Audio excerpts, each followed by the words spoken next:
பொதுவாக வீடுகளில் வளர்க்கக்கூடிய மூலிகை செடிகளில் இந்த திருநீற்று பச்சிலையும் ஒன்று. இந்த செடிக்கு ருத்ரசடை, விபூதி பச்சிலை, பச்சை பத்திரி, திருநீற்று பத்திரி, பச்சை சப்ஜா அப்படின்னு நிறைய பேர்கள் இருக்குது. இந்த இலைகள் ரொம்ப வாசனையோடு இருக்கும். அதே சமயத்தில் இந்த இலைச்சாறுகளை நம்ம உடம்புல தடவுறது மூலமாக கொசுக்கடிகளிலிருந்து நம்ம தப்பிக்கலாம்.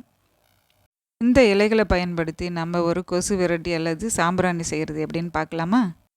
இந்த பச்சிலையோட துளசியும் கொஞ்சம் ரோஜா இதழ்களும் வெயிலில் போட்டு காய வச்சு மிக்சியில் நல்லா அடிச்சுக்கணும். 1 டம்ளர் பொடிக்கு 1/2 டம்ளர் சாம்பிராணியும் கொஞ்சம் கற்பூரமும் இந்த கலவையை கொஞ்சம் ரோஸ் வாட்டர் கலந்து பிசைஞ்சுக்கணும். இந்த கலவையை உங்களுக்கு பிடிச்ச மாதிரி எந்த அச்சில் வேணான்னு செஞ்சு எடுத்துக்கலாம். நான் இதில் அகல் விளக்கில் செஞ்சுருக்கேன். இதை அப்படியே எடுத்துகிட்டு போய் வெயிலில் 4 நாளைக்கு காய வைக்கணும். நல்லா காஞ்ச பிறகு தான் அதை நம்ம பயன்படுத்த முடியும். இதை நம்ம சாம்பிராணியும் பயன்படுத்திக்கலாம், கொசு விரட்டியாகவும் பயன்படுத்திக்கலாம்.